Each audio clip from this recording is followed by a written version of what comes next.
तो चलिए दोस्तों, सबसे पहले महिलाओं, बच्चों और अनुसूचित जाति के सदस्यों के लिए जितने भी विधिक प्रावधान देश में लाए गए हैं जो कि बहुत ज़्यादा इम्पोर्टेंट है, उन्हें हम शॉर्ट में जान लेते हैं। तो देखिए, सबसे पहला है दहेज प्रतिषेध अधिनियम, जो कि 1961 में लाया गया था। वेरी वेरी इंपॉर्टेंट है दोस्तों, सन को याद रखिएगा, एग्जाम में यहाँ से क्वेश्चन काफ़ी बार पूछे जाते हैं। तो दहेज प्रतिषेध अधिनियम 1961 में लाया गया था। अनुसूचित जाति और अनुसूचित जनजाति संरक्षण अधिनियम 1989 में लाया गया था। घरेलू हिंसा संरक्षण अधिनियम देखिए 2005 में देश में लागू किया गया था। इसके अलावा लैंगिक अपराधों से बालकों का संरक्षण अधिनियम 2012 में लाया गया था। तो आइए इन चारों एक्ट को मैं आपको शॉर्ट में समझा देता हूं। तो देखिए, सबसे पहला है हमारे पास दहेज प्रतिषेध अधिनियम, जो कि कब लाया गया था दोस्तों? 1961 में। इस अधिनियम की स्वीकृति देखिए राष्ट्रपति के द्वारा 20 मई 1961 को दी गई थी, लेकिन यह देश में लागू किया गया था 1 जुलाई 1961 को। दोनों ही क्वेश्चन में डिफरेंस है। अगर राष्ट्रपति की अनुमति से क्वेश्चन पूछा जाए तो 20 मई 1961, और अगर देश में लागू किए जाने का सन पूछा जाए तो 1 जुलाई 1961। इस एक्ट के द्वारा देखिए देश में दहेज लेना और देना दोनों ही प्रतिबंधित किया गया है और इसे कानूनन अपराध घोषित किया गया है। अब दहेज होता क्या है? तो देखिए, ऐसी कोई भी संपत्ति या मूल्यवान वस्तु जो कि विवाह के समय दोनों पक्षों में से किसी भी एक पक्ष के द्वारा दी जा रही है और दूसरे पक्ष के द्वारा ली जा रही है, तो इसे ही सामान्य रूप से दहेज में काउंट किया जाता है। अब देखिए, दहेज किसी भी वक्त दिया गया हो, चाहे वो विवाह के पहले हो, विवाह के समय हो या फिर विवाह के बाद हो, तीनों ही कंडीशन में ये कानूनन अपराध माना जाता है। एक और इम्पोर्टेंट फैक्ट को यहाँ पर याद रखिएगा कि दहेज प्रतिषेध एक्ट 1961 की धारा 2 में दहेज को परिभाषित किया गया है और इसी एक्ट के तहत दहेज को अवैधानिक घोषित किया गया है। ओके, इसके बाद दूसरा एक्ट है देखिए घरेलू हिंसा संरक्षण अधिनियम, जो कि 2005 में देश में लागू किया गया था। इसका उद्देश्य देखिए बहुत ही सिंपल सा था कि महिलाओं की रक्षा करना है। किससे? घरेलू हिंसा से। घरेलू हिंसा मतलब घर के भीतर की गई हिंसा। तो देखिए, घरेलू हिंसा से महिलाओं को बचाने के लिए और महिलाओं के अधिकारों के प्रभावी संरक्षण के उद्देश्य से घरेलू हिंसा संरक्षण अधिनियम 2005 में लाया गया था। ये अधिनियम देखिए 5 अध्याय और 37 धाराओं में बांटा गया है। वेरी वेरी इंपॉर्टेंट फैक्ट है, फैक्ट को याद रखिएगा। घरेलू हिंसा संरक्षण अधिनियम 5 अध्याय और 37 धाराओं में बटा हुआ है। इन सभी धाराओं में महिलाओं के अधिकारों के प्रभावी संरक्षण के लिए प्रावधान किए गए हैं। इस अधिनियम को देखिए 13 सितंबर 2005 को स्वीकृति मिली थी और 17 अक्टूबर 2006 को यह देश में लागू किया गया था। दोनों में ही माइनर सा डिफरेंस है, स्वीकृति मिलना और लागू किया जाना। दोनों की ही डेट को याद रखिएगा क्योंकि एग्जाम में ये पूछी जा सकती है। आगे आते हैं, देखिए तीसरा एक्ट है हमारे पास लैंगिक अपराधों से बालकों का संरक्षण अधिनियम 2012। इस अधिनियम को राष्ट्रपति की स्वीकृति मिली थी 19 जून 2012 को और देखिए ये देश में लागू किया गया था 14 नवंबर 2012 को। सिंपल सा फैक्ट है और इम्पोर्टेंट फैक्ट है, याद रखिएगा, एग्जाम में पूछा जाता है। अब देखिए, नाम से ही आपको इसका उद्देश्य समझ में आ जाएगा कि ये बालकों के संरक्षण के लिए लाया गया है। बाल श्रमिकों, बाल शोषण और बालकों के प्रति हो रहे जो लैंगिक अपराध है उनसे संबंधित धाराओं का प्रावधान इस अधिनियम में किया गया है। आगे देखिए, लास्ट एक्ट है अनुसूचित जाति और अनुसूचित जनजाति संरक्षण अधिनियम, जो कि 1989 में लाया गया था। इस एक्ट को स्पेशली याद रखिएगा दोस्तों, एग्जाम में सबसे ज्यादा क्वेश्चन इसी एक्ट से पूछे जाते हैं। यह अधिनियम देखिए 11 सितंबर 1989 को बनाया गया था और अगले ही साल 30 जनवरी 1990 को देश में लागू किया गया था। अनुसूचित जाति और अनुसूचित जनजाति संरक्षण अधिनियम जो है वो 5 अध्याय और 23 धाराओं में बटा हुआ है। देश में अनुसूचित जाति और अनुसूचित जनजाति के व्यक्तियों के खिलाफ अगर कोई भी अपराध करता है तो उसे कैसी सजा दी जाएगी, उसके क्या क्या प्रावधान होंगे, इन सभी का उल्लेख इस अधिनियम की 23 धाराओं में देखने को मिल जाता है। तो अनुसूचित जाति और जनजाति के संरक्षण के लिए जो अधिनियम 1989 में लाया गया है उसमें 5 अध्याय और 23 धाराएं उल्लेखित है। क्लियर? तो देखिए, यहाँ पर हमने बहुत ही शॉर्ट में इन चारों एक्ट को समझा है। तो चलिए अब इनके जो एमसीक्यू क्वेश्चन एग्जाम में पूछे जा सकते हैं उन इंपॉर्टेंट एमसीक्यू क्वेश्चन को हम यहाँ पर डिस्कस कर लेते हैं। तो सबसे पहला क्वेश्चन देखिए दोस्तों, दहेज प्रतिषेध अधिनियम का मुख्य उद्देश्य है। अब दहेज देखिए एक सामाजिक बुराई है जिसकी रोकथाम के लिए दहेज प्रतिषेध अधिनियम कब लाया गया था? 1961 में। इसका उद्देश्य है दहेज लेने पर प्रतिबंध लगाना और दहेज देने पर प्रतिबंध लगाना। तो यहाँ पर ए और बी दोनों ही सही है। सेकेंड क्वेश्चन देखिए, दहेज की परिभाषा दी गई है। तो देखिए दहेज की जो परिभाषा है वो दहेज प्रतिषेध अधिनियम की धारा 2 में दी गई है। इसके अनुसार देखिए, दहेज का आशय ऐसी संपत्ति या मूल्यवान वस्तु से है जो कि विवाह के पहले, विवाह के समय या विवाह के बाद में शादी में एक पक्षकार द्वारा दूसरे पक्षकार को दी जाती है, वही दहेज कहलाता है। दहेज प्रतिषेध अधिनियम कब अधिनियमित हुआ? देखिए अधिनियमित का मतलब है कि कब इसे पास किया गया। तो दहेज प्रतिषेध अधिनियम देखिए 20 मई 1961 को राष्ट्रपति द्वारा मंजूर किया गया था और इसे देश में 1 जुलाई 1961 को लागू किया गया था। तो यहाँ पर अधिनियमित किए जाने का सन पूछा गया है, तो वो है 20 मई 1961 और देश में लागू किए जाने का समय है 1 जुलाई 1961। दोनों ही फैक्ट में माइनर सा डिफरेंस है, इसे याद रखिएगा।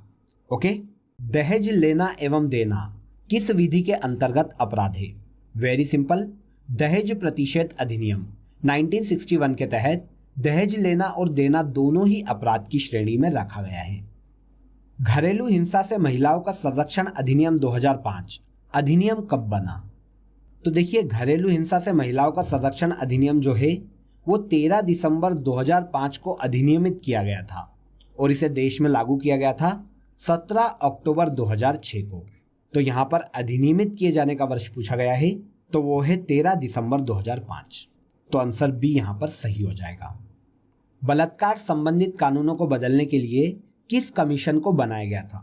तो देखिए दिल्ली के निर्भया केस के बारे में दोस्तों आप सभी जानते हैं।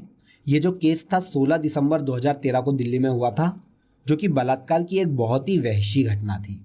इसी घटना के बाद देखिए देश में बलात्कार संबंधित जो कानून थे उन्हें बदलने की मांग तेज हुई थी, क्योंकि देखिए निर्भया केस में एक ऐसा भी व्यक्ति था जो कि नाबालिग था।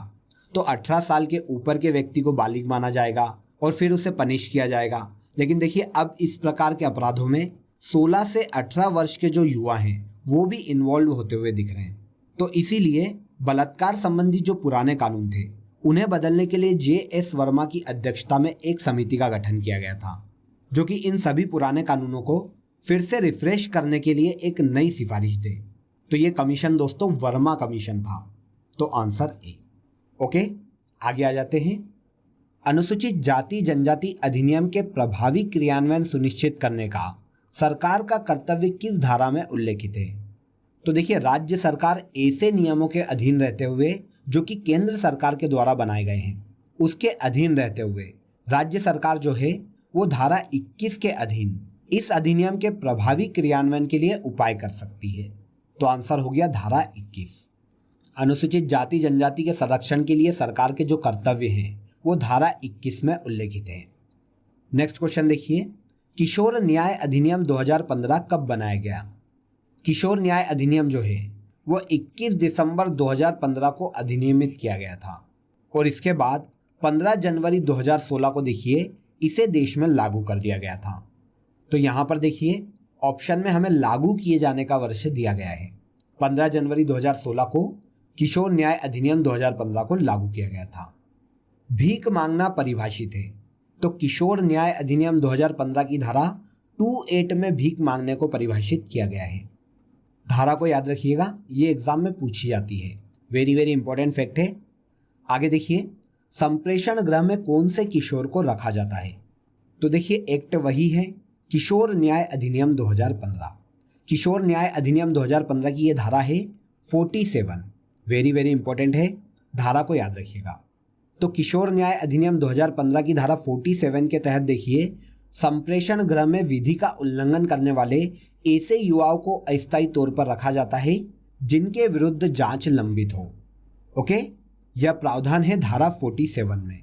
तो आंसर हो जाएगा आंसर बी। संप्रेषण गृह में देखिए विधि का उल्लंघन करने वाले किशोरों को अस्थायी रूप से रखा जाता है जब तक उनके खिलाफ जांच पूरी नहीं हो जाती। बाल विवाह प्रतिषेध अधिनियम में बालक पुरुष के संदर्भ में आयु निर्धारित है। बाल विवाह प्रतिषेध अधिनियम 2006 में लाया गया था। इसकी धारा 2 क में देखिए बालक की परिभाषा दी गई है।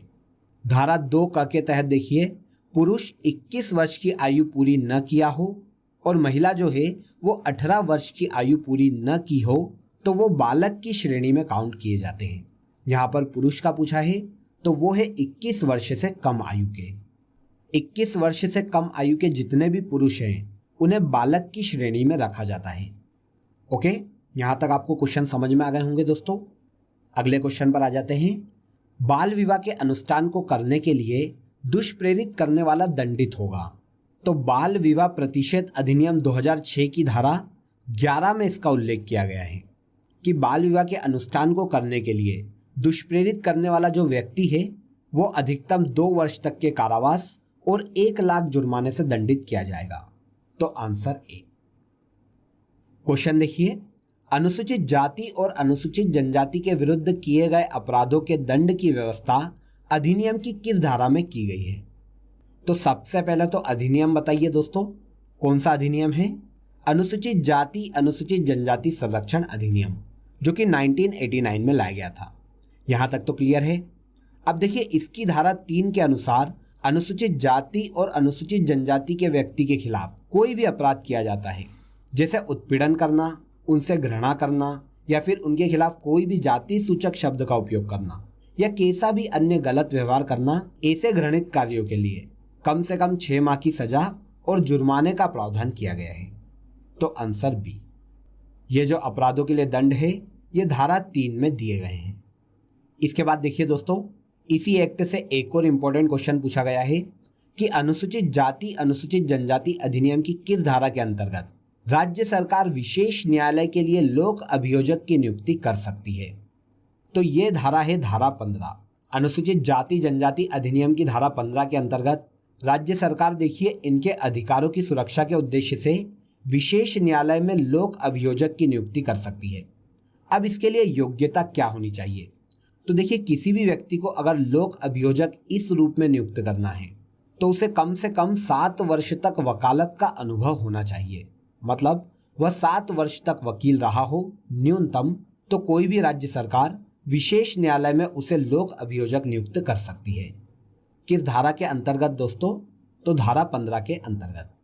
नेक्स्ट क्वेश्चन देखिए, किशोर न्यायालय बोर्ड का गठन किसके द्वारा किया जाएगा? वेरी सिंपल क्वेश्चन है, आप सभी को पता है। किशोर न्यायालय बोर्ड का गठन देखिए राज्य सरकार के द्वारा किया जाता है। तो आंसर भी यहां पर सही हो जाएगा। इसके बाद क्वेश्चन देखिए, राष्ट्रीय महिला आयोग अधिनियम की किस धारा में आयोग का गठन किया जाएगा? राष्ट्रीय महिला आयोग अधिनियम की धारा 3 के अनुसार देखिए राष्ट्रीय महिला आयोग का गठन केंद्र सरकार के द्वारा किया जाता है। राष्ट्रीय महिला आयोग अधिनियम की धारा 3 में केंद्र सरकार राष्ट्रीय महिला आयोग का गठन कर सकती है। राष्ट्रीय महिला आयोग में कितने सदस्य अनुसूचित जाति के होते हैं? तो राष्ट्रीय महिला आयोग जिसका गठन देखिए धारा 3 के अंतर्गत केंद्र सरकार के द्वारा किया जाता है, इसमें कम से कम एक अनुसूचित जाति की महिला का होना आवश्यक है। तो आंसर ए। कम से कम एक सदस्य अनुसूचित जाति का होना चाहिए राष्ट्रीय महिला आयोग के अंतर्गत। नेक्स्ट देखिए, घरेलू हिंसा में महिला संरक्षण अधिनियम के अंतर्गत प्रत्येक जिले में किसके द्वारा संरक्षण अधिकारी की नियुक्ति की जाती है?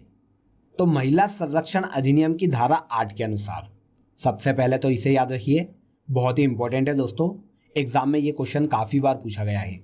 महिला संरक्षण अधिनियम की धारा 8 के अनुसार देखिए राज्य सरकार के द्वारा प्रत्येक जिले में एक संरक्षण अधिकारी की नियुक्ति की जाती है। तो आंसर हो जाएगा राज्य सरकार। क्लियर? आगे आ जाते हैं।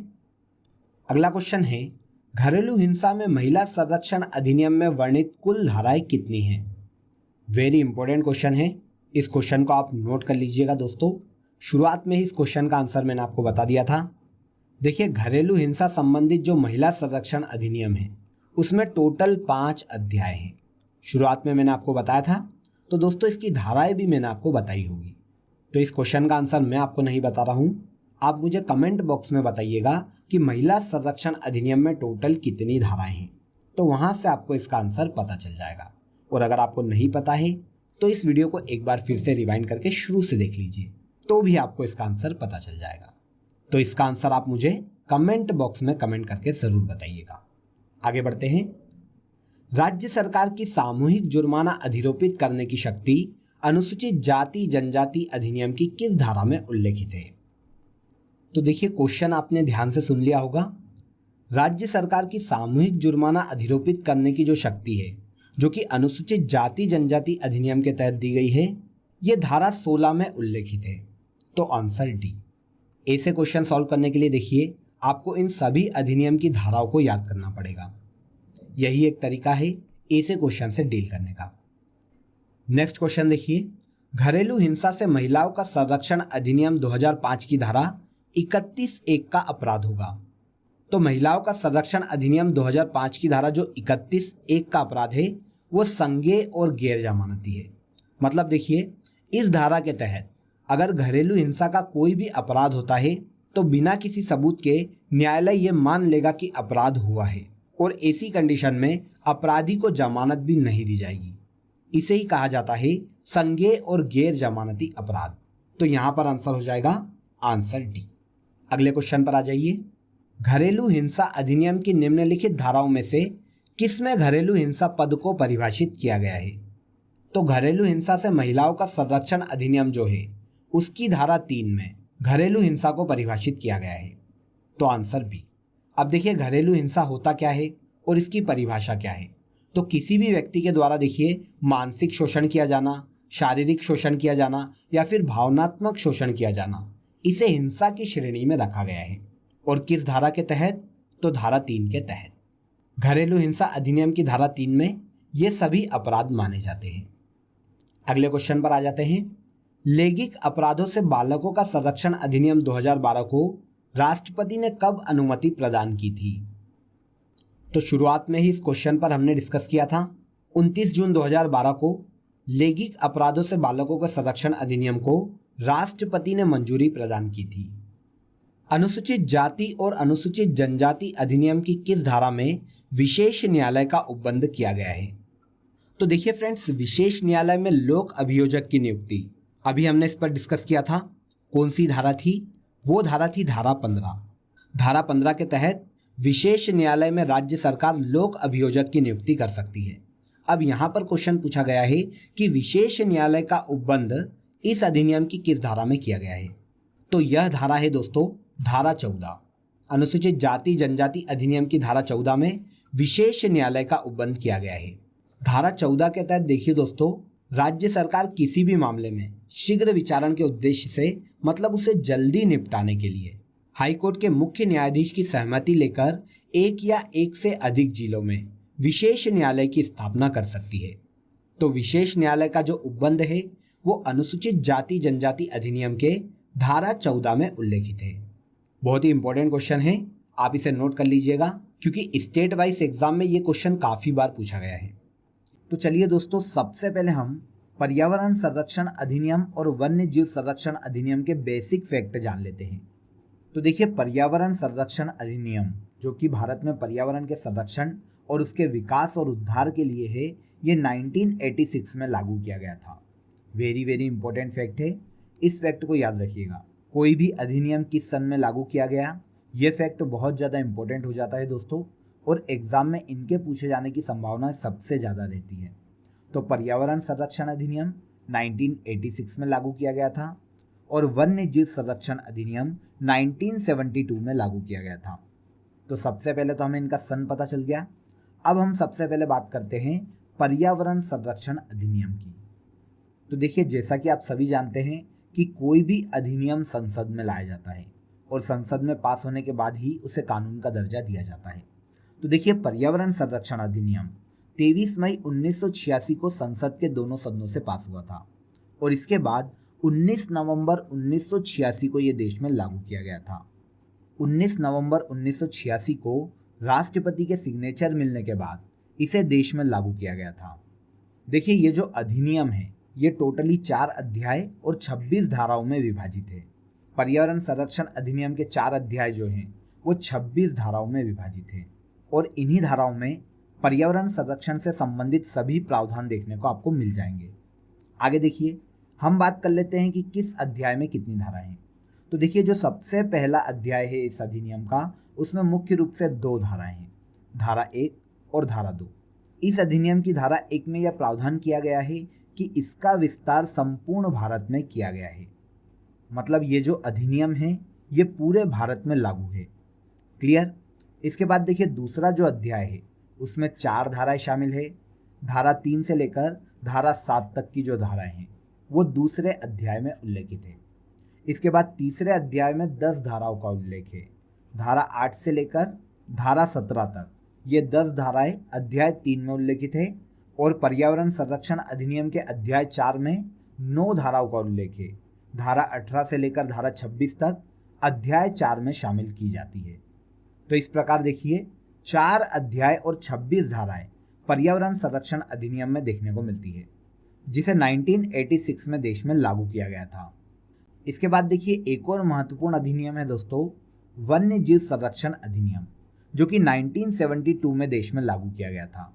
अब इसका उद्देश्य भी आपको नाम से ही समझ में आ गया है, वन्य जीवों का देश में संरक्षण किया जाना, उनके अवैध शिकार पर पाबंदी लगाना और उनके व्यापार पर रोक लगाना, यही वन्य जीव संरक्षण अधिनियम का उद्देश्य है। इस अधिनियम के द्वारा देखिए दोस्तों, 1972 में भारत में जो संकटग्रस्त प्रजातियां हैं उनके शिकार पर पूर्णतः प्रतिबंध लगा दिया गया था, जिसमें टाइगर भी शामिल है। अब देखिए, 1972 में ये जो अधिनियम लाया गया था, इसमें वन्य जीवों के अवैध शिकार पर देखिए ज़्यादा कड़ी सजा का कोई प्रावधान नहीं था। इसीलिए देखिए, आगे चलकर 2003 में इस अधिनियम में संशोधन किया गया। वेरी वेरी इंपॉर्टेंट फैक्ट है, इस फैक्ट को याद रखिएगा दोस्तों। यूपीएसआई के एग्जाम में यह फैक्ट पूछा जा सकता है कि वन्य जीव संरक्षण अधिनियम 1972 में किस वर्ष संशोधन किया गया था। तो वो किया गया था 2003 में। अब इसके तहत देखिए, वन्य जीवों के अवैध शिकार पर दंड और जुर्माने का जो प्रावधान है उसे और ज़्यादा कठोर किया गया था। इसके बाद देखिए, इस अधिनियम में कुल 6 अनुसूचियां हैं। अब ये 6 अनुसूचियां कौन कौन सी है? तो देखिए, सबसे पहली अनुसूची में उन लुप्तप्राय प्रजातियों को शामिल किया जाता है या फिर उन संकटग्रस्त प्रजातियों को शामिल किया जाता है जिन्हें देखिए सबसे ज़्यादा सुरक्षा की ज़रूरत है। पहली अनुसूची के तहत देखिए दोस्तों, इसमें जितनी भी संकटग्रस्त प्रजातियां शामिल है उनके अवैध शिकार पर, हत्या पर और व्यापार पर भारत सरकार के द्वारा प्रतिबंध लगाया गया है। इसके बाद देखिए, दूसरी अनुसूची के तहत आने वाले जो जानवर है उन्हें भी देखिए उच्च सुरक्षा केंद्र सरकार के द्वारा प्रदान की जाती है, जिसके तहत देखिए इन जानवरों के जो अवैध व्यापार है उन पर भी बाउंडेशन लगाया जाता है। इसके बाद जो तीसरी और चौथी अनुसूची है उसमें उन जानवरों को शामिल किया जाता है जिन पर ज़्यादा संकट नहीं है, मतलब जो कि नॉर्मल जीवन यापन कर रही है और इनके खत्म होने की भी अभी कोई संभावना नहीं है। उन्हें इस अधिनियम की अनुसूची 3 और 4 में शामिल किया जाता है। आगे देखिए, 5वीं अनुसूची में वे जानवर शामिल किए जाते हैं जिनका शिकार किया जा सकता है। अब ऐसे जानवर कौन हैं? तो देखिए, पौधों को नष्ट करने वाले जानवर या खेतों में फसलों को नष्ट करने वाले जानवर, इनका शिकार 5वीं अनुसूची के तहत किया जा सकता है। तो ऐसे जानवर जिन्हें क्रमी माना जाता है 5वीं अनुसूची में शामिल किए जाते हैं। इसके अलावा जो 6ठी अनुसूची है उनमें संरक्षित पौधों के देखिए परिवहन और बिक्री पर रोक लगाया जाता है। ऐसे संरक्षित पौधों का परिवहन या फिर उनकी बिक्री देखिए केंद्र सरकार के द्वारा जो नियुक्त अधिकारी है उसकी पूर्व अनुमति से ही किया जा सकता है। तो इस प्रकार देखिए दोस्तों, ये 6 अनुसूचियां ऐसी है जो कि राष्ट्रीय वन्य जीव संरक्षण अधिनियम के तहत शामिल है। अब इसके बाद देखिए, इस अधिनियम के विस्तार की बात करें तो पहले ये जम्मू कश्मीर में लागू नहीं था, लेकिन 31 अक्टूबर 2019 से इसे जम्मू कश्मीर में भी लागू कर दिया गया है। मतलब अब वन्य जीव संरक्षण अधिनियम संपूर्ण भारत में लागू है। इसमें 6 अनुसूचियां शामिल है। इसके अलावा 7 अध्याय और 66 धाराओं में यह अधिनियम बटा हुआ है। तो इम्पोर्टेंट फैक्ट है, इसे भी यहाँ पर नोट कर लीजिएगा।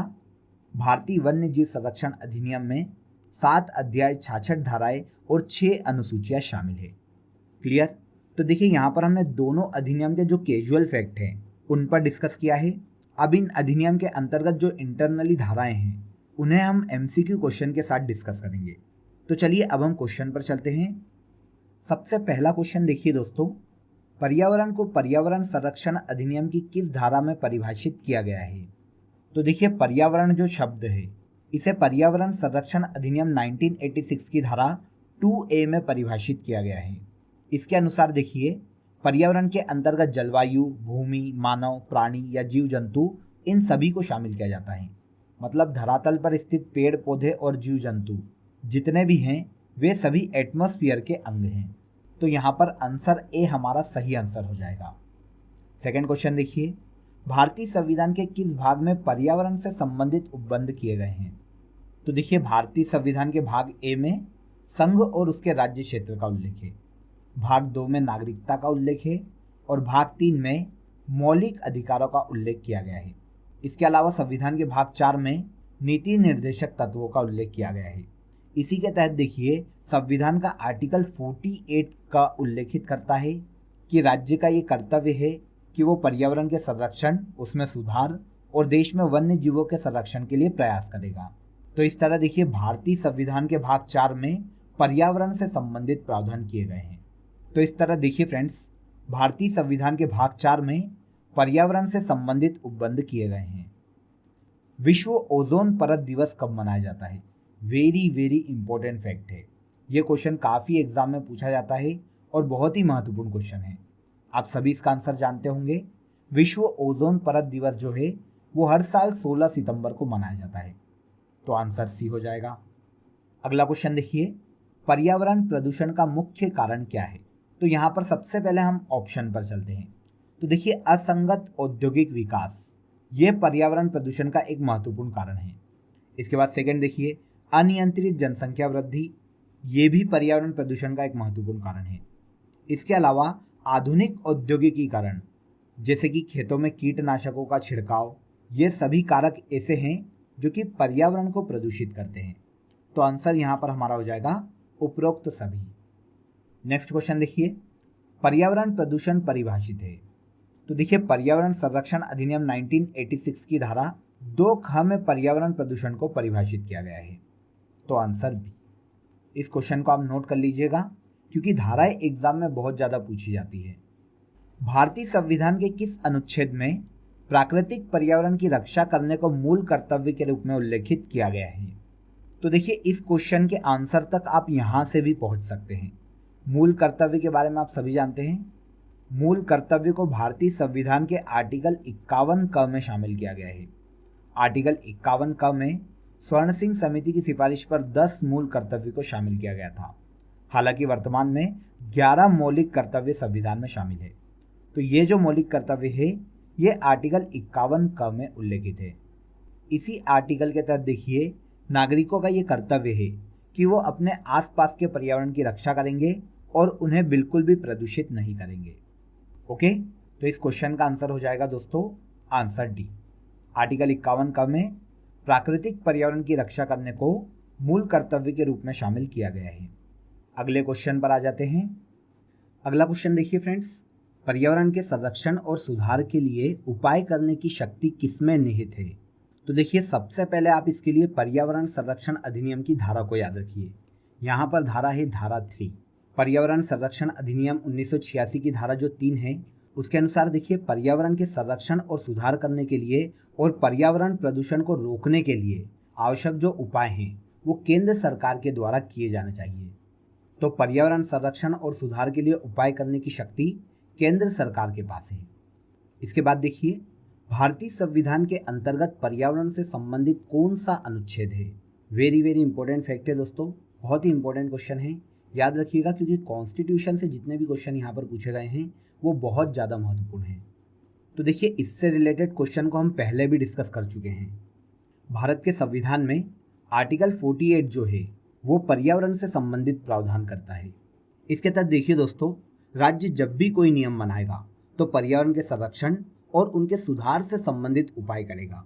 मतलब कोई भी नियम अगर सरकार के द्वारा बनाया जाता है या कोई भी कानून सरकार के द्वारा लाया जाता है तो वो इस बात का विशेष ध्यान रखेगी कि उसके इस कानून से पर्यावरण को कोई भी हानि ना पहुंचे।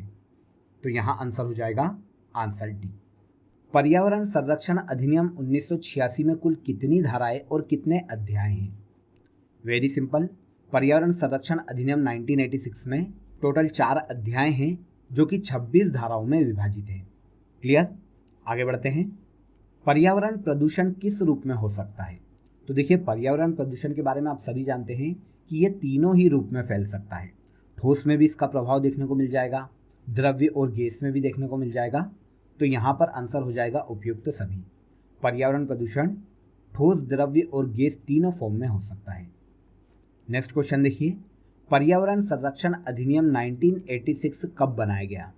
तो देखिए पर्यावरण संरक्षण अधिनियम जो कि 1986 में लाया गया था, इसे राष्ट्रपति की जो अनुमति है वो 23 मई 1986 को दी गई थी।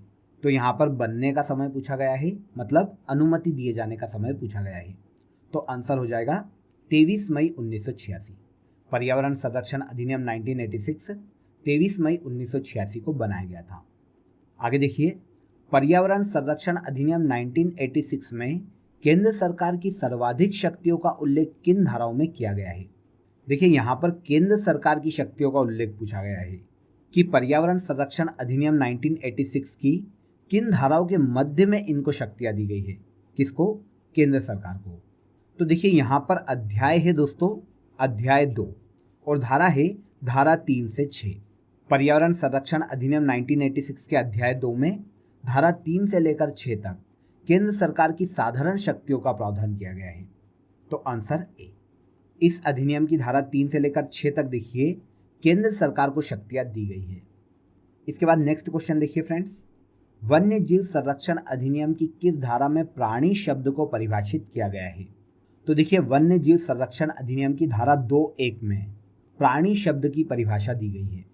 देखिए इस धारा के अनुसार पृथ्वी पर रहने वाले जितने भी जीव जंतु हैं, जितने भी उभयचर हैं, इन सभी को प्राणियों की श्रेणियों में शामिल किया जाता है।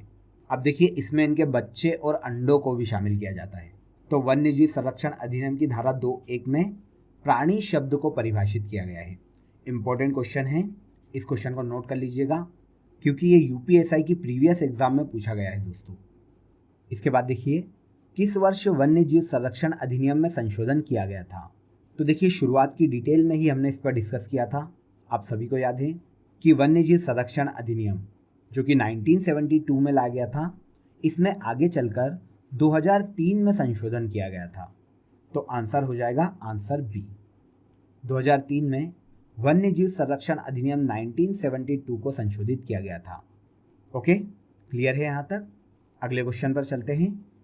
वन्य जीव संरक्षण अधिनियम के तहत निर्देशक और अधिकारियों की नियुक्ति किस धारा के तहत की जाती है? वन्य जीव संरक्षण अधिनियम 1972 जो है, इस अधिनियम की धारा 3 के तहत देखिए केंद्र सरकार वन्य जीव परिरक्षण निर्देशक और ऐसे अन्य अधिकारियों की नियुक्ति करता है जितनी आवश्यक हो। तो ये जो नियुक्ति है केंद्र सरकार के द्वारा धारा 3 के तहत की जाती है। देखिए यहाँ पर आपको सबसे पहले तो ये पता होना चाहिए दोस्तों कि किस अधिनियम की धारा है। ऐसा ना हो कहीं एग्जाम में कि हम अधिनियम ही भूल जाएं। इसीलिए वन्य जीव संरक्षण अधिनियम 1972 को याद रखिएगा। वन्य जीव संरक्षण अधिनियम 1972 की धारा 3 में निर्देशक और अधिकारियों की नियुक्ति केंद्र सरकार के द्वारा की जाती है। ओके, क्लियर हो गया होगा? आगे देखिए, राष्ट्रीय वन्य जीव बोर्ड में संसद के कितने सदस्य होते हैं? तो देखिए वन्य जीव संरक्षण अधिनियम 1972 की धारा 5(क) के तहत वन्य जीवों के संरक्षण के लिए देखिए राष्ट्र परिषद के गठन से संबंधित प्रावधान है। तो सबसे पहले यहाँ पर आप धारा को याद रखिएगा कि वन्य जीव संरक्षण अधिनियम की धारा 5(क) के तहत इस राष्ट्रीय वन्य जीव बोर्ड का गठन किया जाता है। अब देखिए इसमें टोटल 3 सदस्य होते हैं दोस्तों, जिसमें से 2 लोकसभा के और 1 राज्यसभा से लिए जाते हैं। तो टोटल देखिए 3 सदस्यों को मिलाकर राष्ट्रीय वन्यजीव बोर्ड का गठन संसद के द्वारा किया जाता है। विश्व पर्यावरण दिवस कब मनाया जाता है? काफ़ी इंपॉर्टेंट क्वेश्चन है दोस्तों, काफ़ी एग्जाम में ये पूछा जाता है और इसके बारे में आप सभी को पता भी होगा कि विश्व पर्यावरण दिवस हर साल 5 जून को मनाया जाता है। तो आंसर सी। नेक्स्ट क्वेश्चन देखिए, वन्यजीव संरक्षण अधिनियम कब पारित हुआ था? तो देखिए वन्यजीव संरक्षण अधिनियम जो कि 1972 में पारित किया गया था, इसे यहाँ पर डेट के साथ पूछा गया है। तो 9 सितंबर 1972 को वन्यजीव संरक्षण अधिनियम को राष्ट्रपति की अनुमति दी गई थी। तो आंसर सी, 9 सितंबर 1972 में वन्यजीव संरक्षण अधिनियम को पारित किया गया था। ओके, अगले क्वेश्चन पर आ जाते हैं। वन्यजीव संरक्षण अधिनियम 1972 कहाँ पर लागू है? तो देखिए फ्रेंड्स, जब ये अधिनियम लाया गया था 1972 में, तब ये जम्मू कश्मीर राज्य को छोड़कर बाकी संपूर्ण भारत में लागू था, लेकिन 31 अक्टूबर 2019 के बाद इसे जम्मू कश्मीर राज्य में भी लागू कर दिया गया है। तो वर्तमान में वन्यजीव संरक्षण अधिनियम संपूर्ण भारत में लागू है। भूमि के अंतर्गत शामिल है। तो देखिए यहाँ पर सबसे पहले तो हमें ये पता करना पड़ेगा कि वन्यजीव संरक्षण अधिनियम 1972 की किस धारा में भूमि को परिभाषित किया गया है। तो देखिए फ्रेंड्स, ये धारा है धारा 217।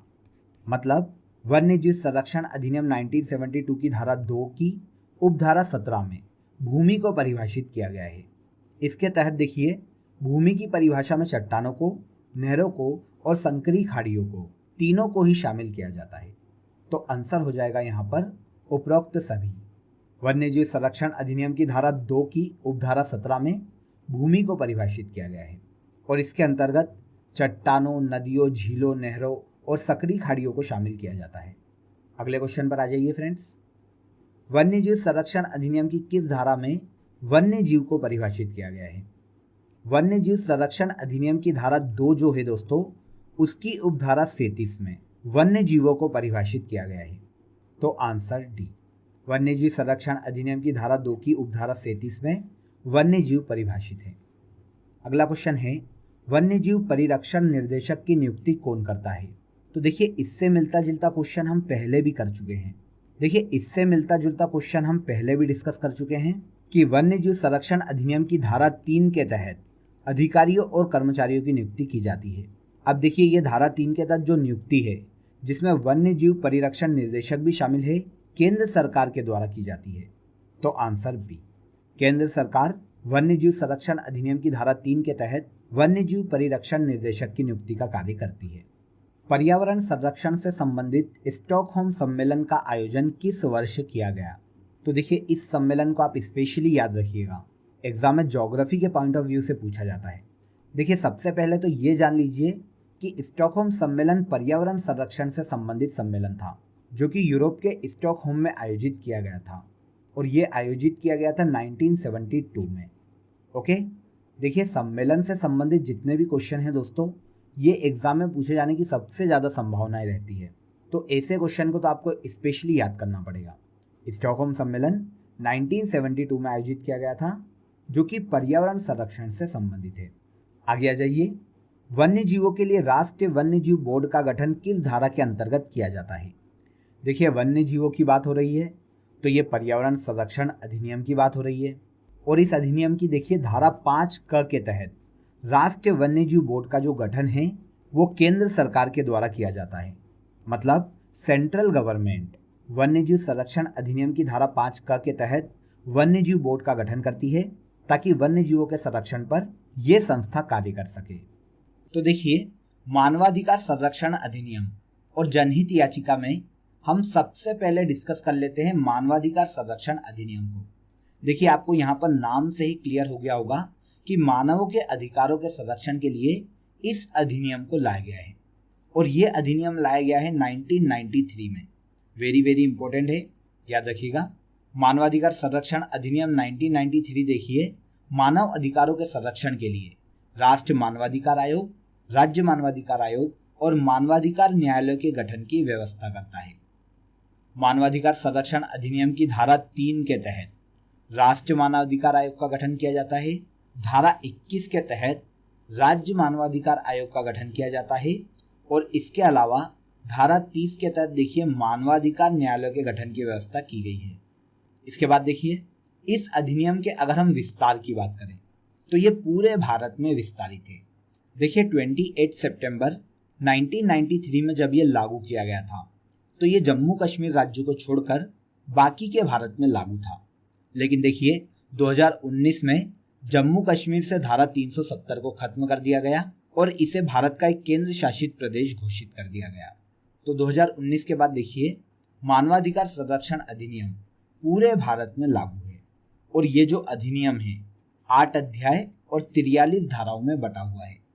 देखिए ये अधिनियम 1993 में लाया गया था, लेकिन बाद में देखिए इसमें कुछ संशोधन भी किए गए हैं।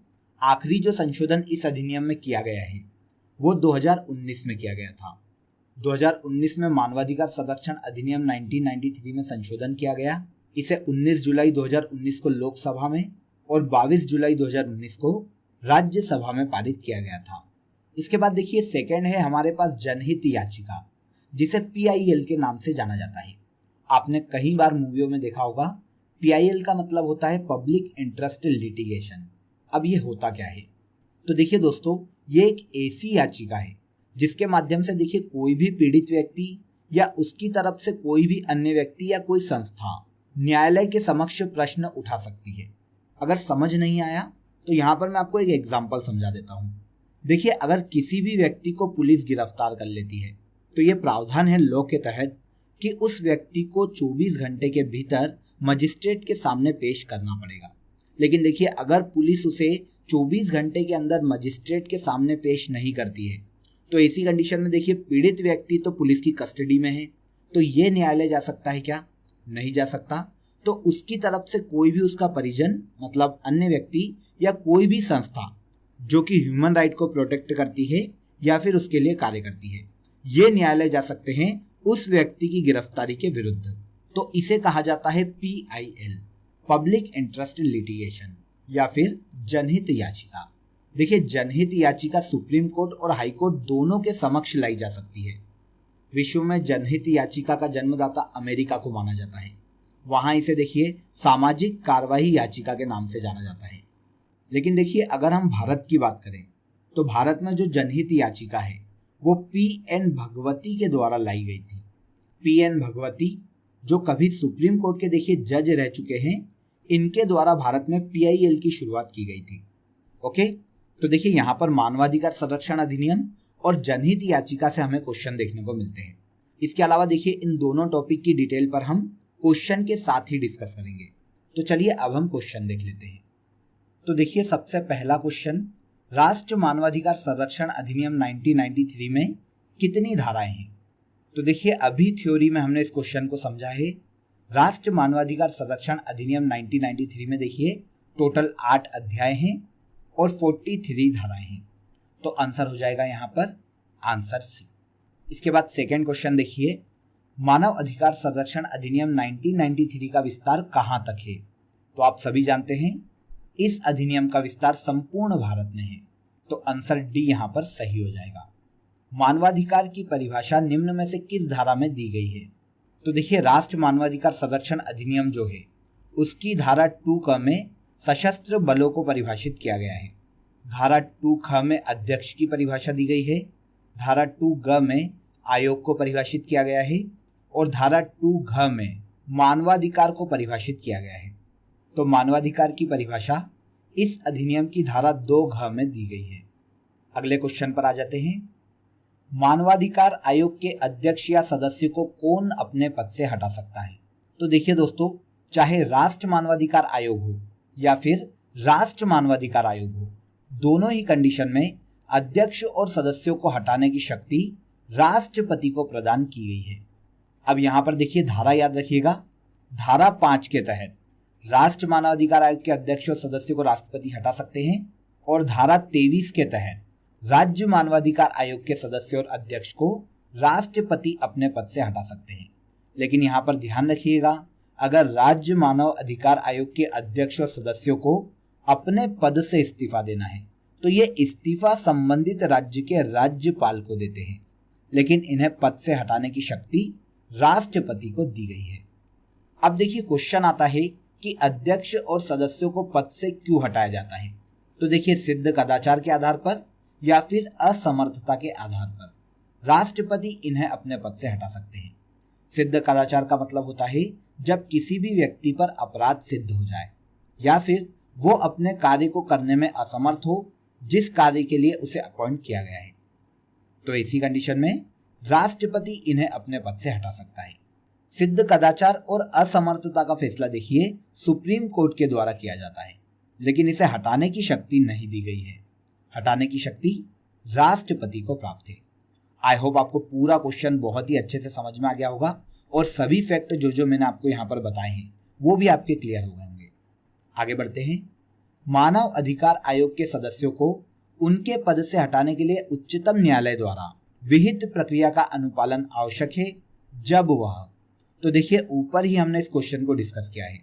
जब किसी भी सदस्य या अध्यक्ष पर सिद्ध कदाचार या फिर असमर्थता का आरोप सिद्ध हो जाता है तो ऐसी कंडीशन में उच्चतम न्यायालय की सिफारिश पर राष्ट्रपति सदस्यों को उनके पद से हटा सकते हैं। क्लियर? राष्ट्र मानवाधिकार आयोग की जांच से संबंधित शक्तियां किस धारा में उल्लेखित है? तो देखिए राष्ट्र मानव अधिकार आयोग को जांच से संबंधित जो शक्तियां दी गई है वो दी गई है धारा 13 में। तो यहां आंसर हो जाएगा आंसर सी। इस धारा के तहत देखिए दोस्तों, राष्ट्र मानवाधिकार आयोग किसी भी साक्षी को समन जारी कर सकता है, उसे दस्तावेज पेश करने के लिए बोल सकता है या फिर किसी भी न्यायालय और सरकारी कार्यालय से कोई भी अभिलेख प्राप्त कर सकता है। ये सभी शक्तियां राष्ट्र मानवाधिकार आयोग को धारा 13 के तहत दी गई है। आगे आ जाते हैं। राज्य मानवाधिकार आयोग के अध्यक्ष को कौन हटा सकता है? तो देखिए अभी हमने इस पर डिस्कस किया है। राज्य मानवाधिकार आयोग के अध्यक्ष को भी राष्ट्रपति ही अपने पद से हटा सकता है। तो आंसर ए हो जाएगा। लेकिन देखिए राज्य मानवाधिकार आयोग के अध्यक्ष और सदस्य अपना इस्तीफा संबंधित राज्य के राज्यपाल को सौंपते हैं। यह भी एक इंपॉर्टेंट फैक्ट है, याद रखिएगा। राष्ट्र मानवाधिकार आयोग का अध्यक्ष नियुक्त होने के लिए क्या योग्यता होनी चाहिए? तो देखिए अगर किसी भी व्यक्ति को राष्ट्र मानवाधिकार आयोग का अध्यक्ष नियुक्त किया जाना है तो जरूरी है कि वह सुप्रीम कोर्ट का मुख्य न्यायाधीश रह चुका हो। ऐसा ही कोई व्यक्ति राष्ट्र मानवाधिकार आयोग का अध्यक्ष बन सकता है। तो सुप्रीम कोर्ट के किसी भी पूर्व मुख्य न्यायाधीश को राष्ट्र मानवाधिकार आयोग का अध्यक्ष बनाया जा सकता है। यही इस पद के लिए सबसे महत्वपूर्ण योग्यता है। इसके बाद देखिए अधिनियम की किस धारा के अंतर्गत राष्ट्र मानवाधिकार आयोग अपनी वार्षिक रिपोर्ट केंद्र और राज्य सरकार को प्रदान करता है? तो देखिए राष्ट्र मानवाधिकार आयोग वर्ष भर जो भी कार्य करता है उसकी रिपोर्ट वो इस अधिनियम की धारा 20 के तहत केंद्र सरकार और संबंधित राज्य सरकार को प्रदान करता है। तो आंसर हो जाएगा धारा 20। राष्ट्र मानवाधिकार आयोग अपनी वार्षिक रिपोर्ट केंद्र और राज्य सरकार को इस अधिनियम की धारा 20 के तहत सौंपता है। अगले क्वेश्चन पर आ जाते हैं दोस्तों। राज्य मानवाधिकार आयोग का अध्यक्ष होता है। तो देखिए सबसे पहले हम राष्ट्र मानवाधिकार आयोग के अध्यक्ष की बात करते हैं। तो वहां पर आपने क्या कंडीशन देखी थी, वहां पर आपने क्या योग्यता देखी थी? यही कि सुप्रीम कोर्ट का कोई भी मुख्य न्यायाधीश रहा हो, मतलब भूतपूर्व मुख्य न्यायाधीश की वहां पर बात की गई थी। तो सेम कंडीशन यहाँ पर राज्य मानवाधिकार आयोग के पक्ष में भी देखने को मिलती है। राज्य में कोई भी व्यक्ति उच्च न्यायालय का मुख्य न्यायाधीश रहा हो तो ऐसा व्यक्ति राज्य मानवाधिकार आयोग का अध्यक्ष बन सकता है। तो आंसर हो जाएगा आंसर ए। Very simple. इसके बाद देखिए राष्ट्र मानवाधिकार संरक्षण अधिनियम के अध्याय 4 में कितनी धाराएं उल्लेखित है? तो देखिए इस अधिनियम के अध्याय 4 में 4 धाराओं का उल्लेख देखने को मिलता है। धारा 17 से लेकर धारा 20 तक ये 4 जो धाराएं हैं वो अध्याय 4 में उल्लेखित है। तो आंसर हो जाएगा 4 धाराएं। राष्ट्र मानवाधिकार संरक्षण अधिनियम के अध्याय 4 में 4 धाराएं उल्लेखित है, जिसमें देखिए धारा 17 के तहत शिकायतों की जांच किया जाना, धारा 18 के तहत जांच के दौरान व जांच के पश्चात की कार्रवाई का उल्लेख है, धारा 19 में सशस्त्र बलों का उल्लेख किया गया है और धारा 20 में वार्षिक रिपोर्ट का उल्लेख किया गया है। तो ये 4 धाराएं अध्याय 4 में उल्लेखित है। क्लियर? इसके बाद देखिए राष्ट्र मानवाधिकार आयोग का अध्यक्ष अपने पद पर कब तक बना रह सकता है? तो अगर किसी भी व्यक्ति को राष्ट्र मानवाधिकार आयोग का अध्यक्ष चुना जाता है तो वो 3 वर्ष या 70 वर्ष जो भी पहले हो अपने पद पर बना रहता है। तो यहाँ आंसर हो जाएगा ए और बी दोनों सही हैं। किसी भी व्यक्ति को राष्ट्र मानवाधिकार आयोग का अध्यक्ष नियुक्त किए जाने के बाद 3 वर्ष या 70 वर्ष में से जो भी आयु पहले हो जाती है अध्यक्ष को अपना पद छोड़ना पड़ता है। ओके, आगे बढ़ते हैं। नेक्स्ट क्वेश्चन देखिए, मानवाधिकार संरक्षण अधिनियम के अधीन नियम बनाने की शक्ति किसके पास है? देखिए यहाँ पर 2 धाराएं आपको याद करनी पड़ेगी। इस अधिनियम के अध्याय 8 में धारा 40 के तहत नियम बनाने की शक्ति केंद्र सरकार को और धारा 41 के तहत नियम बनाने की शक्ति राज्य सरकार को दी गई है। तो इस तरह देखिए यहाँ पर ए और बी दोनों सही हैं। मानवाधिकार संरक्षण अधिनियम के अधीन नियम बनाने की शक्ति केंद्र और राज्य दोनों सरकारों को दी गई है। राष्ट्रीय मानवाधिकार आयोग का मुख्यालय कहाँ है? तो देखिए दोस्तों, इसका मुख्यालय जो है वो है दिल्ली में। वेरी इंपॉर्टेंट, याद रखिएगा। तो इसका मुख्यालय तो देखिए दिल्ली में है, लेकिन केंद्र सरकार का पूर्व अनुमोदन लेकर ये भारत के अन्य स्थानों पर भी अपना कार्यालय स्थापित कर सकते हैं, लेकिन यहाँ पर मुख्यालय पूछा गया है तो वो हो जाएगा दिल्ली। राष्ट्रीय मानवाधिकार आयोग के अध्यक्ष और सदस्यों की नियुक्ति एक समिति की सिफारिश के आधार पर की जाती है। इस समिति के अध्यक्ष कौन होते हैं? सबसे पहले तो आप यहाँ पर धारा को याद रखिए कि किस धारा के तहत इस समिति का गठन किया जाता है। तो देखिए, इस अधिनियम की धारा 4 के तहत राष्ट्रपति के द्वारा एक समिति का गठन किया जाता है जिसके अध्यक्ष प्रधानमंत्री होते हैं। तो आंसर सी, प्रधानमंत्री की अध्यक्षता में गठित समिति के द्वारा ही अध्यक्षों और सदस्यों के नाम पर चर्चा की जाती है। क्वेश्चन देखिए, मानवाधिकार संरक्षण अधिनियम कब लागू किया गया? वेरी सिंपल और वेरी वेरी इंपॉर्टेंट क्वेश्चन है। मानवाधिकार संरक्षण अधिनियम जो है वो 28 सितंबर 1993 को लागू किया गया था। तो आंसर बी। राज्य मानवाधिकार आयोग के अध्यक्ष और सदस्यों की सेवा से संबंधित शर्तें किस धारा में उल्लेखित है? तो देखिए दोस्तों, राज्य सरकार जो है वो इस अधिनियम की धारा 11 के तहत राज्य मानवाधिकार आयोग के अध्यक्ष और सदस्यों की सेवा संबंधित जो शर्तें हैं उनका प्रावधान करती है। तो ये जो अधिकार है राज्य सरकार को धारा 11 के तहत दिया गया है। नेक्स्ट क्वेश्चन देखिए, मानव अधिकार न्यायालय का उल्लेख अधिनियम की किस धारा में किया गया है? तो देखिए, मानव अधिकार उल्लंघन से संबंधित जो मामले हैं उन पर शीघ्र विचारण के लिए राज्य सरकार हाईकोर्ट के मुख्य न्यायाधीश की अनुमति लेकर सेशन न्यायालय को मानव अधिकार न्यायालय में बदल सकती है, और ये जो प्रावधान है इस अधिनियम की धारा 30 के तहत किया गया है। तो आंसर डी, धारा 30 के तहत राज्य सरकार सेशन न्यायालय को मानव अधिकार न्यायालय में बदल सकती है। आगे आ जाते हैं, मानव अधिकारों का प्रथम सम्मेलन किस देश में आयोजित किया गया था? तो देखिए दोस्तों, मानव अधिकारों का जो प्रथम सम्मेलन है वो ईरान के तेहरान में 1968 में आयोजित किया गया था। देखिए, सबसे पहले 1948 में मानव अधिकारों की सार्वभौमिक घोषणा की गई थी और इसकी 20वीं वर्षगांठ पर मतलब 1968 में मानव अधिकार के लिए प्रथम सम्मेलन का आयोजन किया गया था। तो ये कहाँ किया गया था? ईरान के तेहरान में। तो आंसर बी। जनहित याचिका किस न्यायालय के समक्ष दायर की जा सकती है? तो शुरू में ही हमने इस पर डिस्कस किया था दोस्तों। जनहित याचिका को हाई कोर्ट और सुप्रीम कोर्ट दोनों के ही समक्ष दायर किया जा सकता है। तो यहाँ आंसर हो जाएगा उपरोक्त दोनों। हाई कोर्ट और सुप्रीम कोर्ट दोनों में ही जनहित याचिका को दायर किया जा सकता है। भारत के संविधान में देखिए, आर्टिकल 32 के तहत सुप्रीम कोर्ट में और आर्टिकल 226 के तहत हाई कोर्ट में जनहित याचिका ले जाई जा सकती है। आगे देखिए, मानवाधिकार आयोग की अधिकारिता में न आने वाले विषयों का उल्लेख किस धारा में किया गया है? तो देखिए, अधिनियम की धारा 36 में ऐसे विषयों का उल्लेख किया गया है जो कि मानवाधिकार आयोग की अधिकारिता में नहीं आते। ऐसे मामले जिन पर पहले से ही राज्य ने किसी अन्य आयोग का गठन किया है या फिर कोई भी अन्य आयोग उस मामले की जांच कर रहा है, तो ऐसी कंडीशन में ये मामले मानवाधिकार आयोग के अंडर में नहीं आते। ये प्रावधान इस अधिनियम की धारा 36 में किया गया है। क्लियर? यहाँ तक आपको सभी क्वेश्चन समझ में आ गए होंगे।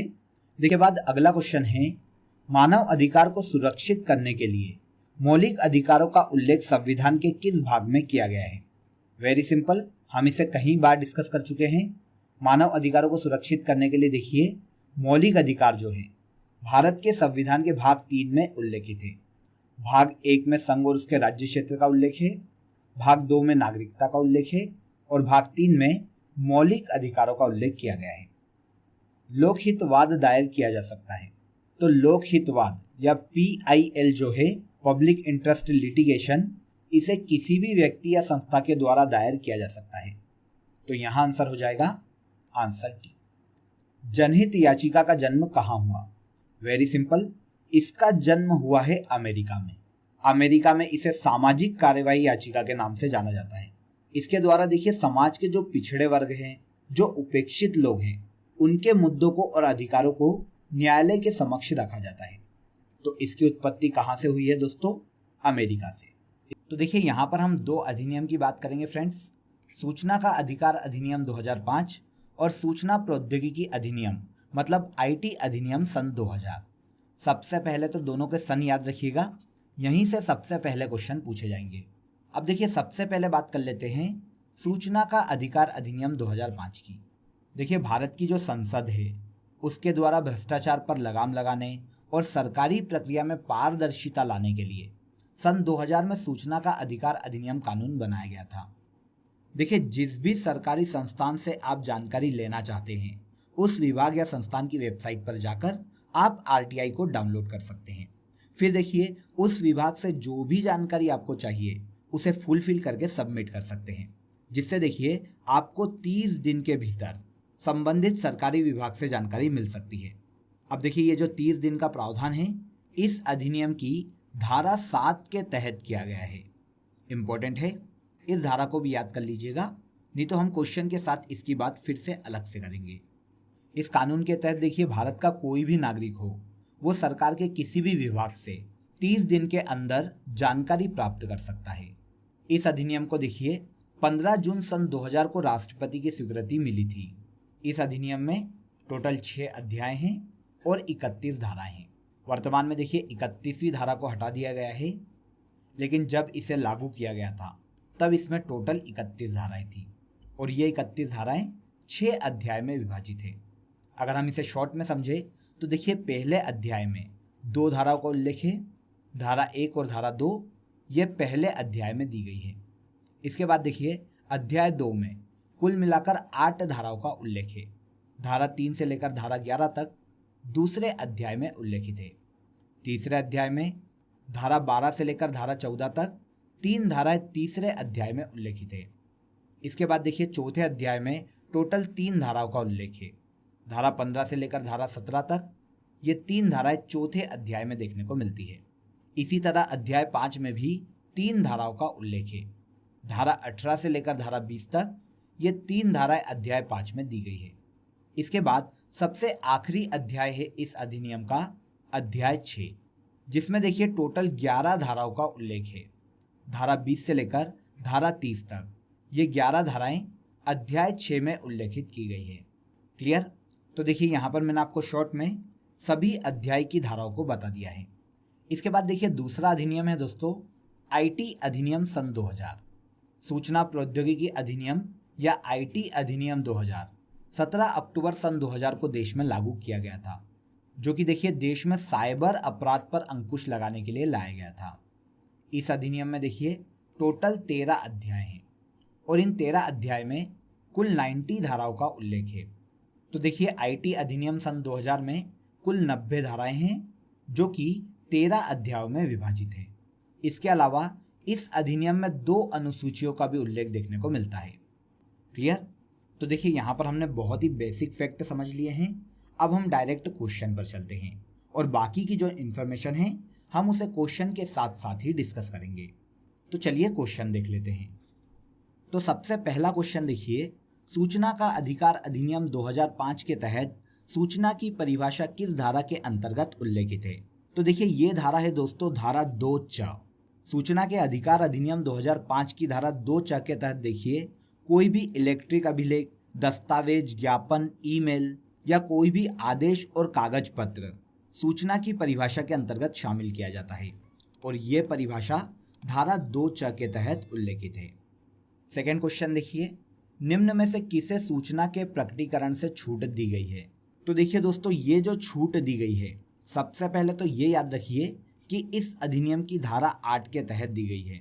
सूचना के अधिकार अधिनियम 2005 की धारा 8 के तहत अगर हमने किसी भी अन्य देश से उसे विश्वास में लेकर कोई इन्फॉर्मेशन प्राप्त की है तो उसे नागरिकों से साझा नहीं किया जा सकता, क्योंकि ऐसी इन्फॉर्मेशन को नागरिकों से साझा करना हमारे सामने वाले देश के साथ जो रिलेशन है उसे खराब कर सकता है।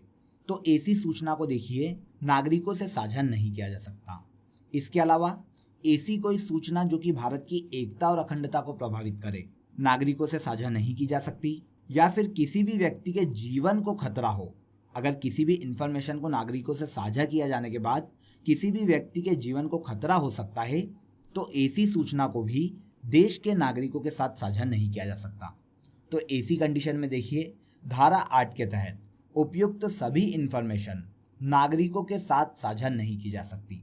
तो इन इंफॉर्मेशन को सूचना के प्रकटीकरण से छूट दी गई है। तो आंसर हो जाएगा यहाँ पर उपरोक्त सभी। ओके, स्पेशली देखिए धाराओं को याद रखिएगा। उसके बाद सेकेंड बारी आती है कि उस धारा के अंतर्गत क्या कंटेंट दिया गया है। सूचना का अधिकार अधिनियम के तहत भारत का कोई नागरिक किससे जानकारी का अनुरोध कर सकता है। तो देखिए इस अधिनियम के तहत अगर किसी भी नागरिक को किसी भी विषय में कोई जानकारी चाहिए तो उसे वो जानकारी किसी भी लोक प्राधिकरण से लेनी पड़ेगी। कोई भी लोक प्राधिकरण या कोई भी सरकारी संस्था ही उस नागरिक को उससे रिलेटेड जानकारी प्रदान कर सकती है। तो आंसर हो जाएगा आंसर सी। सूचना के अधिकार अधिनियम के तहत भारत के किसी भी नागरिक को अगर कोई जानकारी चाहिए तो वो संबंधित लोक प्राधिकरण से जाकर जानकारी ले सकता है। क्लियर है? आगे बढ़ते हैं दोस्तों। इस अधिनियम में नियम बनाने की केंद्र सरकार की शक्ति किस धारा के तहत उल्लेखित है। तो देखिए दोस्तों, इस अधिनियम को स्ट्रांगली देश में लागू करने के लिए केंद्र सरकार की जो शक्तियां हैं इस अधिनियम पर नियम बनाने की, वो धारा 30 के तहत उल्लेखित की गई है। धारा 30 के तहत देखिए समुचित सरकार इस अधिनियम के उपबंधों को क्रियान्वित करने के लिए और देश में स्ट्रांगली लागू करने के लिए धारा 30 के तहत नियम बना सकती है। तो आंसर हो जाएगा आंसर डी। नेक्स्ट क्वेश्चन देखिए, सूचना का अधिकार किसको प्राप्त होगा। तो देखिए दोस्तों, देश के किसी भी नागरिक को सूचना का अधिकार प्राप्त होता है। सूचना का अधिकार अधिनियम की धारा 3 के तहत, वेरी वेरी इंपॉर्टेंट है, इस धारा को याद रखिएगा। धारा 3 के अनुसार देखिए इस अधिनियम के उपबंधों के अधीन रहते हुए सभी नागरिकों को सूचना प्राप्त करने का अधिकार होगा। अब चाहे वो शहरी नागरिक हो, सरकारी कर्मचारी हो या ग्रामीण कर्मचारी हो। भारत के किसी भी नागरिक का अगर वोटर आईडी कार्ड है या फिर उसका आधार कार्ड है, मतलब अगर वो देश का नागरिक है, तो उसे सूचना प्राप्त करने का अधिकार है। तो यहाँ आंसर हो जाएगा आंसर ए। सूचना का अधिकार देश में सभी नागरिकों को प्रदान किया गया है। सूचना का अधिकार अधिनियम 2005 के तहत लोक प्राधिकारियों के दायित्वों को किस धारा में वर्णित किया गया है। तो देखिए सूचना का अधिकार अधिनियम 2005 की धारा 4(1) के तहत लोक प्राधिकारियों के दायित्वों को उल्लेखित किया गया है। लोक प्राधिकारी मतलब जो लोक सेवक है, उनके क्या कर्तव्य होंगे, क्या दायित्व होंगे, इनका उल्लेख इस अधिनियम की धारा 4(1) के तहत किया गया है। तो आंसर हो जाएगा आंसर डी। ओके, यहाँ तक के सभी क्वेश्चन आपको क्लियर हो गए होंगे। इस अधिनियम की किस धारा के तहत सूचना का अधिकार सभी नागरिकों को प्रदान किया गया है। सूचना का अधिकार अधिनियम 2005 की धारा 3 के तहत देखिए देश के सभी नागरिकों को सूचना का अधिकार प्रदान किया गया है। तो आंसर यहाँ पर हो जाएगा आंसर ए। सूचना के अधिकार अधिनियम धारा 3 के तहत सूचना का अधिकार सभी नागरिकों को प्रदान किया गया है। इसके बाद देखिए सूचना का अधिकार भारतीय संविधान के किस अनुच्छेद के अंतर्गत आता है। तो देखिए भारतीय संविधान के भाग 3 में मौलिक अधिकारों का उल्लेख किया गया है। इन्हीं मौलिक अधिकारों के अंतर्गत दूसरा मौलिक अधिकार है स्वतंत्रता का अधिकार। स्वतंत्रता के अधिकार के अंतर्गत ही अनुच्छेद 19 को शामिल किया जाता है, जो कि अभिव्यक्ति की स्वतंत्रता से संबंधित है।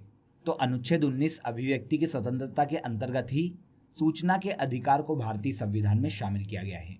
तो आर्टिकल 19 इस क्वेश्चन का सही आंसर हो जाएगा। सूचना का अधिकार भारतीय संविधान के आर्टिकल 19 में शामिल है। सूचना का अधिकार अधिनियम के अधीन इस अधिनियम के प्रवर्तन में उत्पन्न होने वाली कठिनाइयों से निपटने की शक्ति किसको प्राप्त है। तो देखिए इस क्वेश्चन पर हम शुरुआत में ही डिस्कस कर चुके हैं। यहाँ पर केवल अलग तरीके से क्वेश्चन पूछा गया है और पिछला जो क्वेश्चन हमने पढ़ा था वो एक अलग तरीके से पूछा गया था। तो देखिए दोस्तों, सूचना के अधिकार अधिनियम को लागू करने की शक्ति या इसे प्रवर्तन में लाने के लिए उत्पन्न होने वाली कठिनाइयों से निपटने की जो शक्ति है वो धारा 30 के तहत केंद्र सरकार को प्रदान की गई है।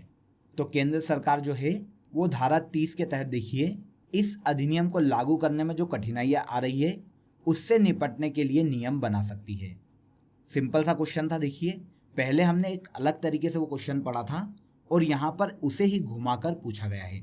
तो बिल्कुल भी कंफ्यूज मत होइएगा, धारा 30 को याद रखिएगा और इसके तहत ये याद रखिएगा कि सूचना के अधिकार को प्रवर्तन में लाने की शक्ति केंद्र सरकार को दी गई है। क्लियर?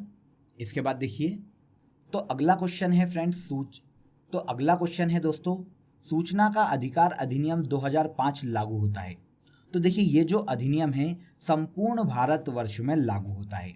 31 अक्टूबर 2019 के पहले देखिए, ये जम्मू कश्मीर राज्य को छोड़कर बाकी भारत में लागू था, लेकिन 31 अक्टूबर 2019 को जम्मू कश्मीर को भारत का एक केंद्र शासित प्रदेश बना दिया गया और अब सूचना का अधिकार संपूर्ण भारत में लागू होता है, जिसमें जम्मू कश्मीर राज्य भी शामिल है। सूचना का अधिकार अधिनियम के अंतर्गत सूचना मांगने पर सूचना उपलब्ध कराना आवश्यक होता है। तो देखिए, आप यहाँ पर सबसे पहले तो धारा को याद करिए कि ये जो धारा है इस अधिनियम की धारा 7 है। इस अधिनियम की धारा 7 के अंतर्गत देखिए, लोक सूचना आवेदन प्राप्त करने के पश्चात जो लोक सूचना अधिकारी है वो 30 दिन के अंतर्गत इंफॉर्मेशन देने के लिए बाध्य है। मतलब उस लोक सूचना अधिकारी को 30 दिन के अंतर्गत इंफॉर्मेशन देनी पड़ती है। तो सबसे पहले तो यहाँ पर आंसर मिल गया, 30 दिन के अंतर्गत लोक सूचना अधिकारी को मांगी गई सूचना देनी पड़ती है। लेकिन देखिए, यहाँ पर 2 धाराएं और हैं, धारा 8 और धारा 9। इस अधिनियम की धारा 8 और 9 के तहत कुछ ऐसी परिस्थितियां भी है जब लोक सूचना अधिकारी इंफॉर्मेशन देने से मना कर सकता है। ऐसी इंफॉर्मेशन जो कि देश की एकता और अखंडता को प्रभावित कर सकती है या किसी व्यक्ति के जीवन को खतरे में डाल सकती है, तो वो सूचना देने से लोक सूचना अधिकारी मना कर सकता है। किस धारा के तहत? धारा 8 और 9 के तहत। क्लियर? तो देखिए, यहाँ पर नॉर्मल परिस्थिति पूछी गई है, तो सामान्य परिस्थितियों में 30 दिन के अंतर्गत लोक सूचना अधिकारी को मांगी गई सूचना उपलब्ध करवानी पड़ती है। क्लियर हो गया होगा? नेक्स्ट क्वेश्चन देखिए, सूचना आयुक्त और मुख्य सूचना आयुक्त को हटाए जाने का प्रावधान इस अधिनियम की किस धारा में उल्लेखित है?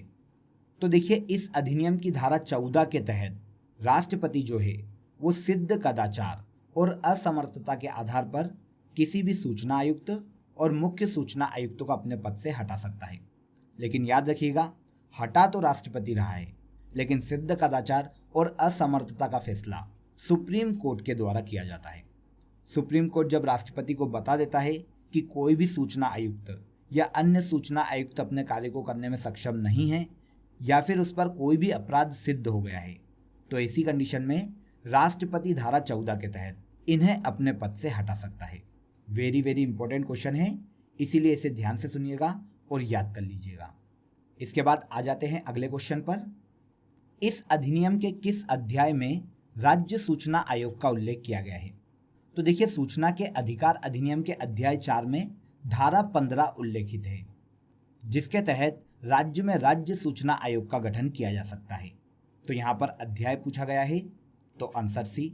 इस अधिनियम के अध्याय 4 की धारा 15 के तहत देखिए, राज्य सूचना आयोग जो है उसमें एक मुख्य चुनाव आयुक्त होता है और 10 से कम अन्य चुनाव आयुक्त होते हैं। मतलब जो अन्य चुनाव आयुक्त हैं उनकी संख्या 10 से ज़्यादा नहीं होना चाहिए। ये प्रावधान इस अधिनियम के अध्याय 4 की धारा 15 में किया गया है।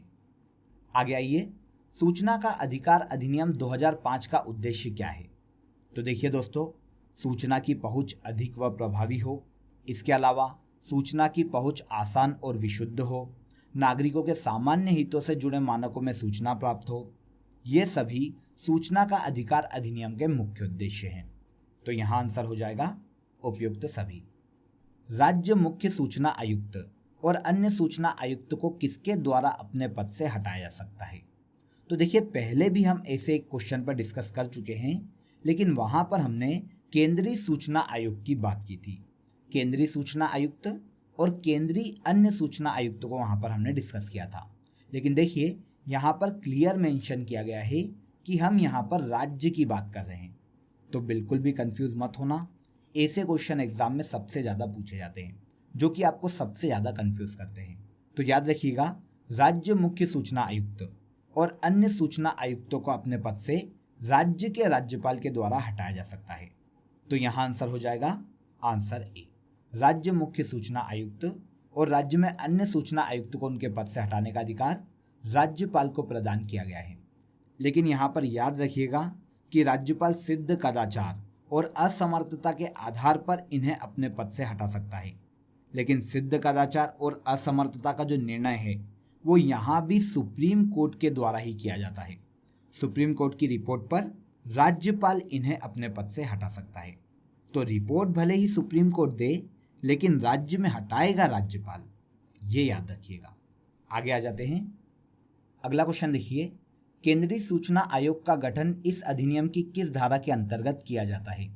देखिए, इसके पहले वाले क्वेश्चन में हमने राज्य सूचना आयोग की बात की थी, वहां पर आपको धारा पता चल गई थी। धारा 15 के तहत राज्य सूचना आयोग का गठन किया जाता है। लेकिन देखिए, यहाँ पर केंद्रीय सूचना आयोग पूछा गया है, तो सूचना का अधिकार अधिनियम 2005 की धारा 12 के तहत देखिए केंद्रीय सूचना आयोग का गठन किया जाता है। राज्य सूचना आयोग की तरह ही देखिए केंद्रीय सूचना आयोग में भी एक मुख्य सूचना आयुक्त होता है और 10 से कम अन्य सूचना आयुक्त होते हैं, और इनकी जो नियुक्ति है राष्ट्रपति के द्वारा एक समिति की सिफारिश पर की जाती है, जिसका अध्यक्ष प्रधानमंत्री होता है। तो केंद्रीय सूचना आयोग का गठन इस अधिनियम की धारा 12 के तहत किया जाता है।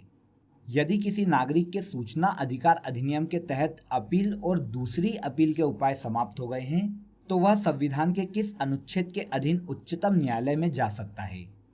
तो देखिए, यहाँ पर प्योरली कॉन्स्टिट्यूशन की बात की गई है।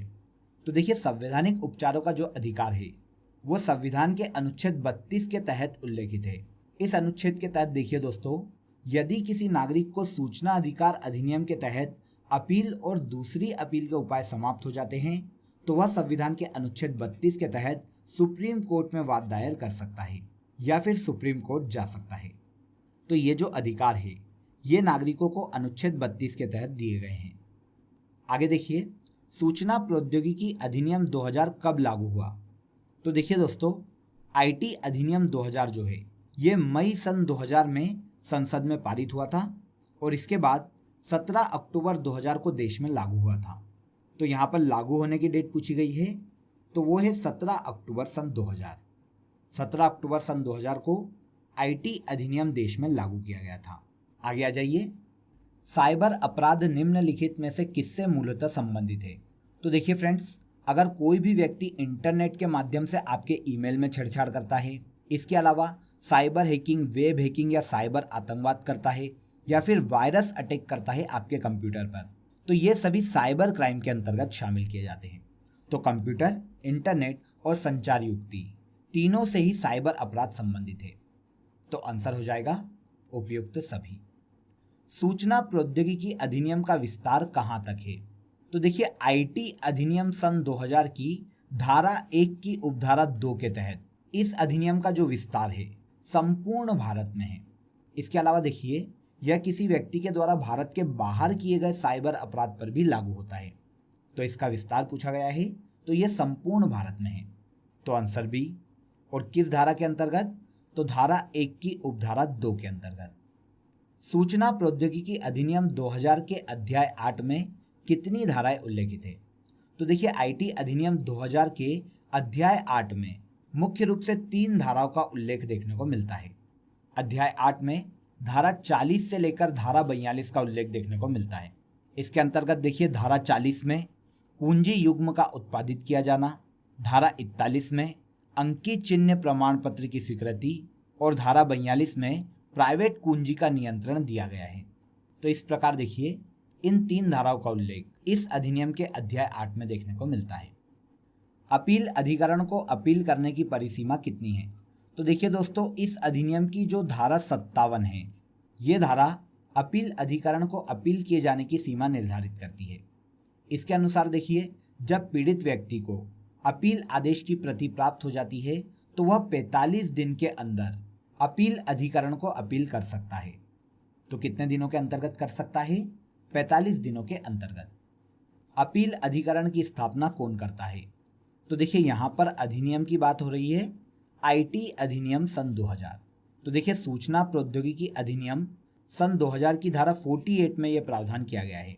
धारा 48 के अनुसार केंद्र सरकार अधिसूचना जारी करके अपील अधिकरण की स्थापना कर सकती है। तो आंसर हो जाएगा केंद्र सरकार। अपील अधिकरण की स्थापना करने का अधिकार केंद्र सरकार को प्रदान किया गया है। नेक्स्ट क्वेश्चन देखिए, अपील अधिकरण के आदेश के खिलाफ अपील कहाँ की जा सकती है?